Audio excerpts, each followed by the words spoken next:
Most people don't think trust is the core issue, when in fact, trust is always the core issue.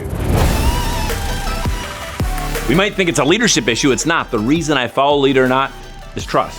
We might think it's a sales issue. At the core, it's not. The reason people buy has something to do with trust in the product, the service, or the person selling it. From productivity issues to sales issues to team issues to school issues, what we know is when we can increase trust, we can start to see the results we actually hoped for. We used this framework in our first company. They saved $2 to $4 million in attrition costs in 9 months. Then I had someone say it tripled their sales in 90 days. Then we used it in a big Fortune 50 company, and they said they gained 11% market share in one of their billion-dollar business units in a year.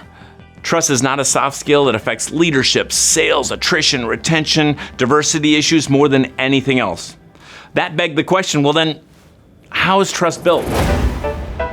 We call it the 8 pillars of trust, or the 8-pillar framework. 8 distinct traits that spit out of the research of exactly how trust is built. When we came across the Trust Edge, we realized, this is it. Profits have all grown by over 250 to almost 300%. It's a wonderful process that's actually a huge part of our success. You can't put a price on that. It's invaluable. We solve for our mission of developing trusted leaders and organizations around the world in 3 ways. We call it ICE. I is inspire a shift of thinking around trust.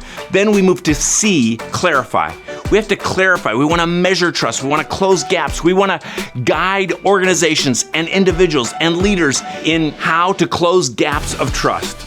The E in ICE stands for equip. We want to equip you, your people.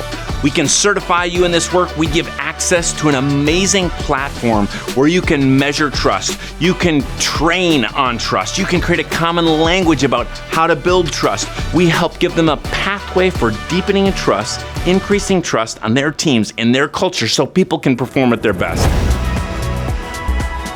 When we inspire these 8 pillars, when we clarify and measure against these 8 pillars, when we equip people with tools, resources, and support to build these pillars, we start to see teams, companies, even global governments perform at their very best.